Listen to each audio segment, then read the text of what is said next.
Welcome, everyone, to today's webinar. This is the 7th in our series showcasing the work 360 Edge has been doing with primary health networks and their commissioned services. My name is Richard Cash. I'm Head of Service Development here at 360 Edge, and today I'm delighted to be joined by Belinda Waugh, Nursing Unit Manager at Calvary Riverina Drug and Alcohol Centre. And we were thrilled this year to partner with Belinda and her team to revise their model of care. And today we're going to share those experiences. Welcome, Belinda. Thank you for having me. Pleasure. Some of you might have attended last week's webinar where we discussed how program evaluation can add value to a service. And we sort of set that up to lead into today's topic. Once we've evaluated a service, we might turn our attention to a revision to the model of care. So that's the topic for today. If you're a returning attendee, thanks for coming back. And if you're new, if this is your first webinar, we hope you get something out of it. Before we dive in the spirit of reconciliation, we acknowledge the traditional custodians of the country throughout Australia, people's connections to land and sea and community. We recognise the ongoing impact of dispossession and colonisation on First Nations people. We pay our respects to elders past and present and extend that respect and a very warm greeting to all Aboriginal and Torres Strait Islander people that have joined us today. Feel free to let us know where you're at in the chat. For me, Wathawan country, south of Geelong in Victoria. Belinda, whereabouts are you? From Wiradjuri. Beautiful. Thank you. So if you haven't come across 360 Edge before, we're essentially a health consulting organisation. We're fairly specialist around alcohol and drug, mental health and sort of connected sectors. Our work focuses essentially on accelerating change, which sounds a bit scary. So maybe I could express it as making sure services have the very best tools in hand so that service users get the most out of their care. We do a fair bit of this kind of stuff, service development, so designing programs or revising models of care. But we work much more broadly, program evaluation, systems design and development. And, we're focusing on health today, but we also work in education sectors and across industry as well. So what are we here to do today? I'm going to, provide a bit of an overview of a rationale for either developing or revising a model of care and what some of the considerations are in terms of getting the fit just right for a frontline service. Belinda's going to give an overview of Calvary's experience working with 360 Edge and having a model of care developed. And we're going to finish up today with a Q&A session where we'll answer your questions and you can question our answers. So feel free to drop a question in the Q&A section. It should be in your Zoom navigation buttons, and we'll make some time at the end for some discussion. So I might dive in and contextualize this discussion. We're talking about models of care today, but rather than that being abstract, it's great to be able to talk about an actual service that we worked with. So today we're talking about Calvary's Women's Wellness and Recovery Program. This is an alcohol and drug program designed for pregnant women and women with children, initially quite young children, although the eligibility has changed. And we'll talk a little bit about some of the changes in the program, but essentially for women with children who are experiencing some difficulties with their drug and alcohol use. So this is an outpatient, an outreach-based program that covers an enormous area in the Riverina and Murrumbidgee areas of New South Wales. So specifically thinking about places like Wagga, Griffith, Young, Deniliquin and Narrandera. And just to put that in a bit of perspective, folks, if you had a client visit in the morning in Young and a client visit in the afternoon in Deniliquin, that would be an 800-kilometre round trip. So this service caters to an enormous geographical spread, and that's not just a challenge for service providers. As we know, geography is an incredibly big barrier to care for service users. So one of the pressure points really for the Women's Wellness and Recovery Program is how do we make sure that we are meeting the needs of people who are going to find it very difficult to travel to a regional centre to access our services. It's a pretty flexible program, a menu of support tailored to the needs of individual service users and their families.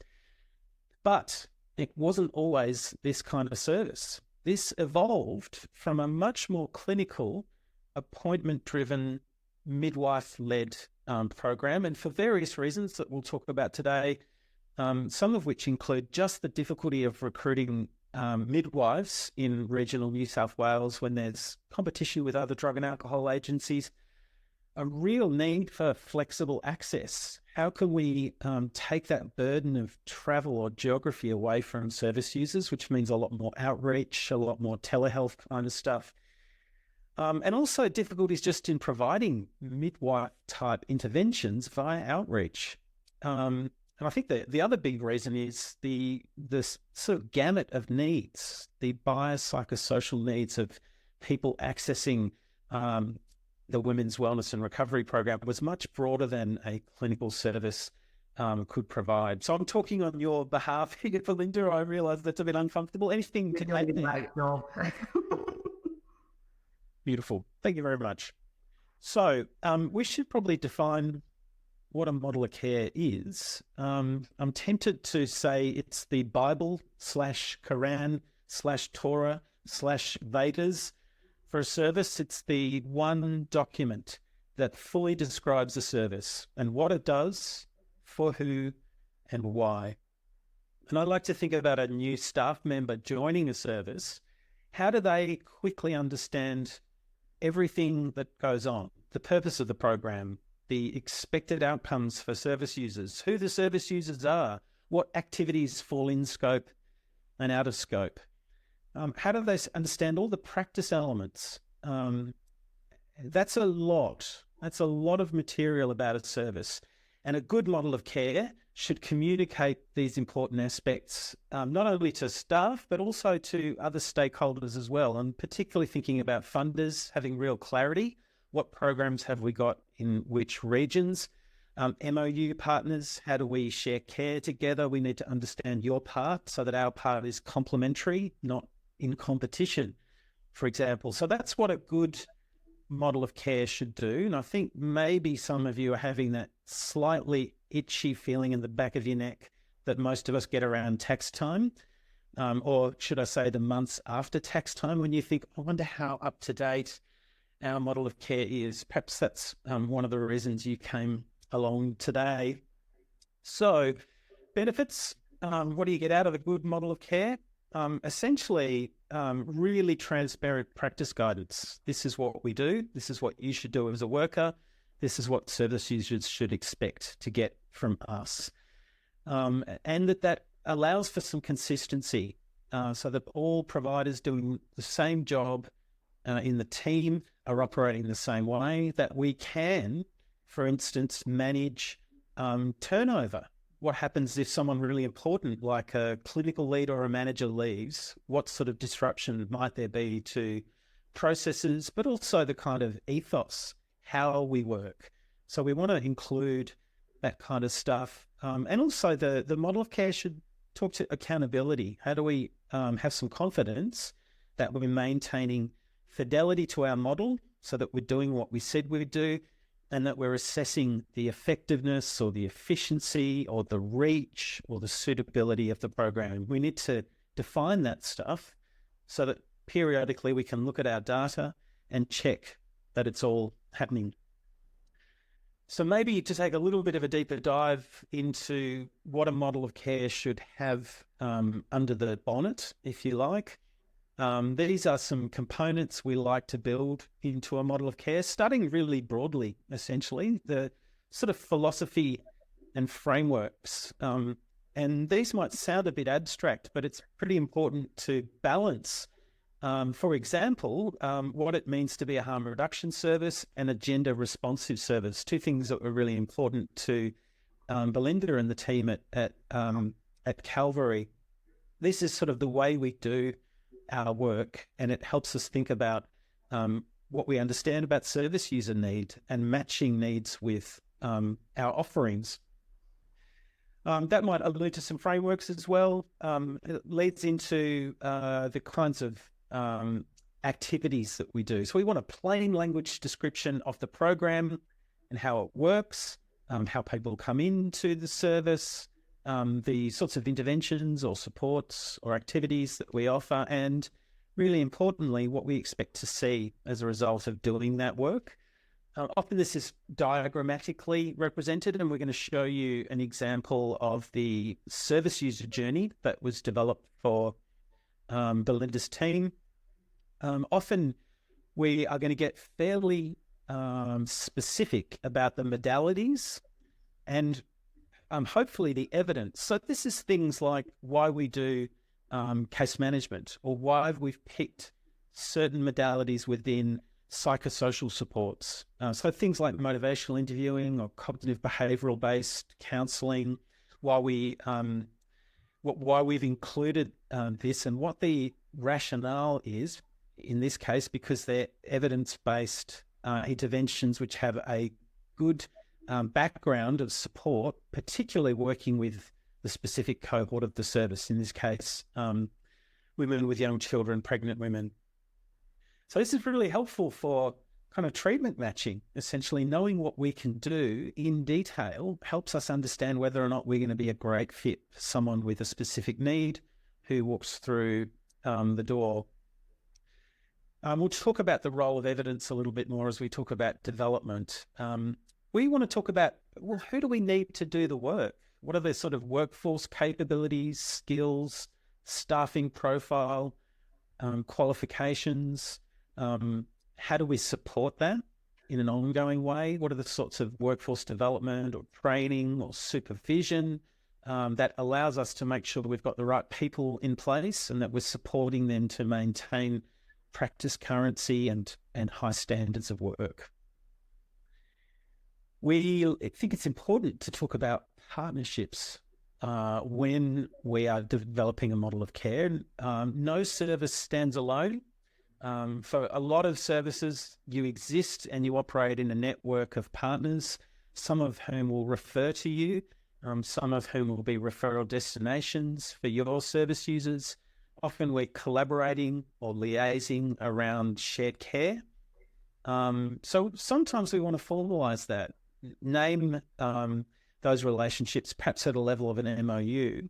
But really importantly, we want to think about the map or the web of the services that we rely on. And again, I can remember back in the dark ages when I was starting in services, and finding out who's who in the zoo was a really important part of understanding how I would respond if there was a need to escalate or diversify the care or support that I was providing. So thinking about partnerships and who those important services are to share care with.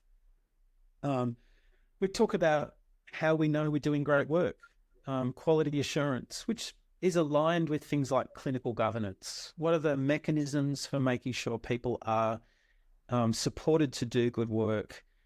That we've got mechanisms for things like reviewing cases, reviewing treatment plans, auditing the files, perhaps using an external structure like a quality assurance accreditation process. But more importantly, for me, the internal monitoring. If we're going to be collecting data, the first reason is probably to improve service user care. But stepping up from that, it's to reflect on our effectiveness as a service. Are we doing what we need to do? What sort of confidence do we have in effectiveness? And are we able to give great reports to funders? So, ton of stuff in a model of care. But I think a really important thing to say here is this should all be plain language, as much as possible jargon-free. Some of that's a bit difficult to avoid in a health service. We have terminology for some of this stuff, but again, thinking about that new staff member, coming in and being able to quickly understand how all of this applies to a program like Calvary. So that's what should go in. Maybe we could think about a kind of a recommended approach for arriving at a model of care. And for those of you that came along last week, this might look a bit similar. I won't dive into too much detail other than governance for reviewing a model of care is really important. This is a critical decision, a critical set of decisions feeding into a really critical document for a service. So making decisions about who we're for, how long we work with people, how we manage people that aren't eligible for the service or we don't have a place for yet. Some of these sort of scope of practice considerations are really important to the service, probably really important to the funder and the community as well. So at the start, we like a really clear scope. Exactly how much tailoring are we going to be doing? And it might be worth thinking about the 3 reasons you might want to look at your model of care. One reason might be that you've noticed your practice has evolved and that your existing documentation doesn't really reflect what you're doing. That would be a good rationale for revising, updating your model of care. A second reason might be that you're concerned that your practice isn't evidence-based and you want to do a sort of benchmarking activity, hold what you do up to best practice, and if there are some gaps, that you might revise the model of care to address those gaps. A third reason might be that you just want to improve the service, and this is an opportunity to think about, are we still meeting needs? Are we still evidence aligned? Have we had any development in our practices which work better, but we need to reflect that in documentation so that it's sustainable or at least locked in for now. So, Belinda, we probably had, I think, a mix of all of those 3 motivations when you brought us in, a kind of a real curiosity. Are we evidence-based? A recognition that we've shifted and our documentation needs to be brought along.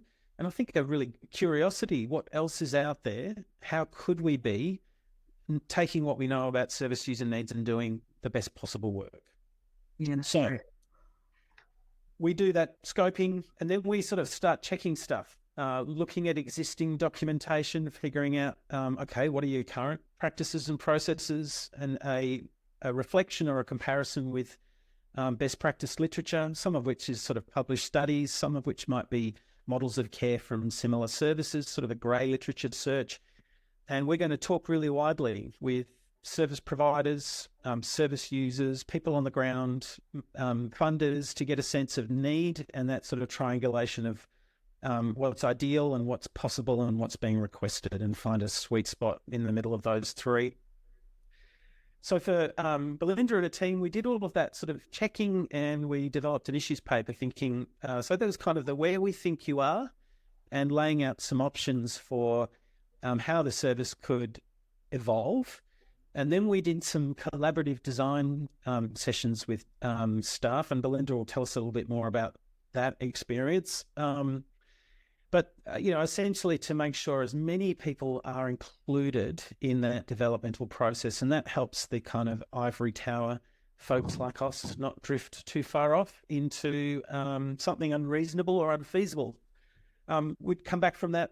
Here's your structure. Here's where we've landed in terms of some really important decisions. And then we finalize that document and get it approved, which is maybe the right time to talk to you, Belinda, or hear from you about that process of collaborative design. What was that like for you and the team? I think the collaborative design was just pivotal to building that model of care. So having the right people around the table was really, really important. Without those people around the table, we wouldn't have been able to get the right fit of the model for us. So we were making sure that model of care was reflective of what that team did on the ground. So the staff on the ground obviously know their job better than anyone else. So having them around the table was really, really important. And also having external services also around the table, and also our funding people as well, making sure that we're meeting everyone's needs in the design. So Also, taking into account our mission and our values of our service and our organisation. So that was also considered in the model of care. And finally, I think most importantly, collaborative designing. It encouraged the staff to become involved in the whole process and actually own that model. They were a big part of building it. So they ended up having real ownership of that model at the end. I think it's a bit of a hedge against some of the risks of developing something new. And one is that we gallop away from what's pragmatic or possible. And one of the sort of interesting tensions in collaborative design is proposing and essentially stress testing some different ideas about how things might work. And if you're running into the 800-kilometre round trip in a day was a factor when we talked about it, the fact that we want to foster engagement by outreach and transportation support, but there's a real cost to doing that in terms of how much of that type of work you can sustain. So just managing those push and pulls. Lovely. So maybe we'll have a look at some of the ingredients of a model of care. Buckle up for the eye-watering component of the webinar, folks. I'm not expecting anyone to read this, but if you've come to one of these before, you might be used to our sort of love of a program logic model, a kind of cause and effect diagram that shows how the service works conceptually. And again, I wouldn't recommend trying to read this, but we do want to sort of lay out the aim. This is what the service is all about. We want to think about all the required ingredients for the service to run smoothly, everything from having service user demand to funding to suitably qualified and supported staff. All of the bits where if we took one of them out, the edifice would start to teeter a little bit.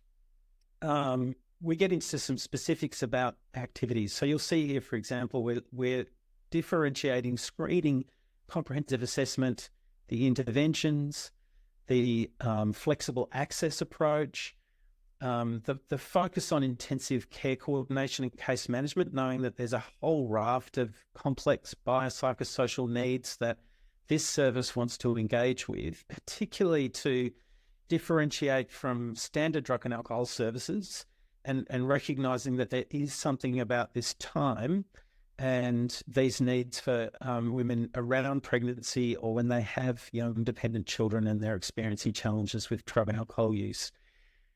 So we've defined those and what we expect to happen because we've done them. We also think about what are the relevant sort of measures and time points for that stuff, because what we'd love to be able to do is link this to something like a monitoring and evaluation plan. And probably the best way of showing that is to show the service user journey. So this is similar, but the focus here on is what we would expect a service user to experience as they engage with and move through the service, everything from their initial kind of referral into the pre-entry support phase, then the sort of intensive case management phase, checking to make sure that needs are still being addressed formally, and then preparing for closure and thinking about aftercare needs and referral and follow-up.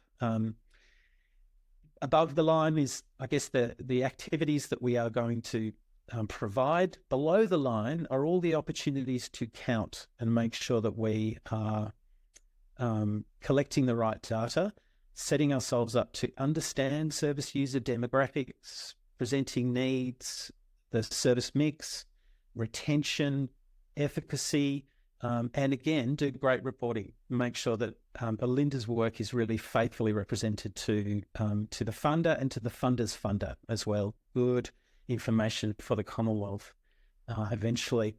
So Belinda, I'm sort of putting this question out there with a slight risk that you're going to say not much, but we're hoping there's a bit of value for this, for your service. Yeah, definitely a lot of value for the service. I think for me, most importantly, the model of care had to provide clarity. So I was one of those new people that you were talking about that walked into a service, and I needed to have clarity around what the program was.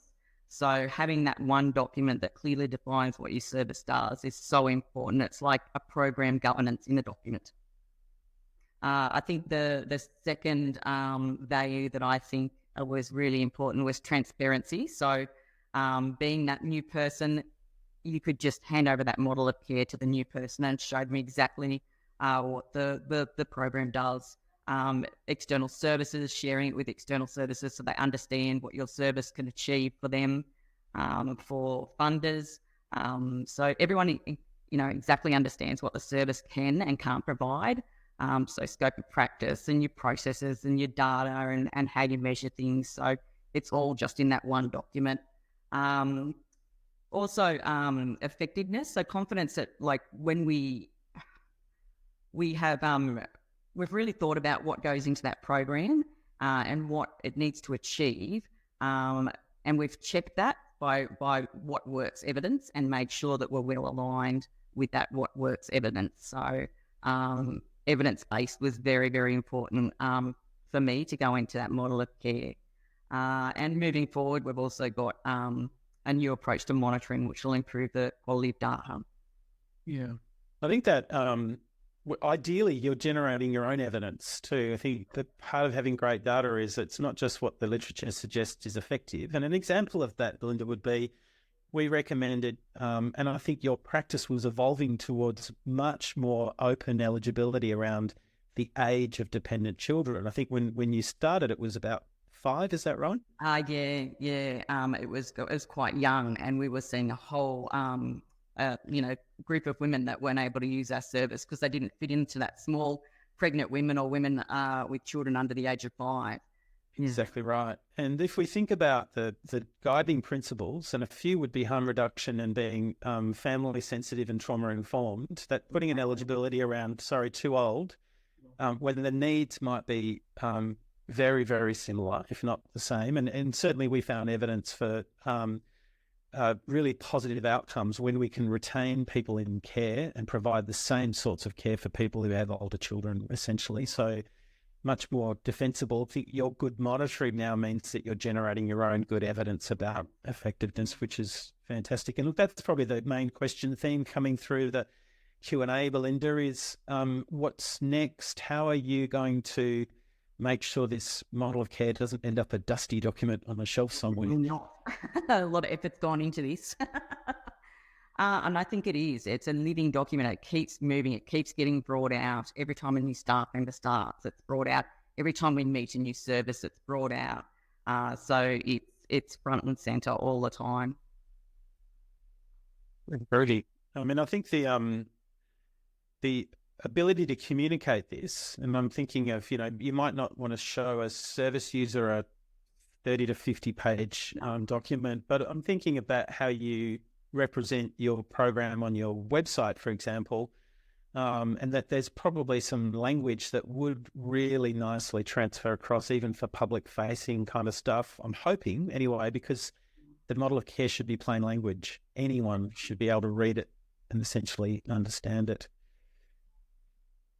Alrighty. Well, I'm looking at the time. I'm thinking there's probably a good time to wrap up. Belinda, a huge thanks to you and to your program for letting us in and letting us understand your work and help you define it in a way that's kind of sustainable and solid in future. It was a real privilege for us getting to know you, a relationship that continues. So I'm thinking there's probably going to be a few more of these in the future as we come back and talk about some other development work that we're doing with Calvary.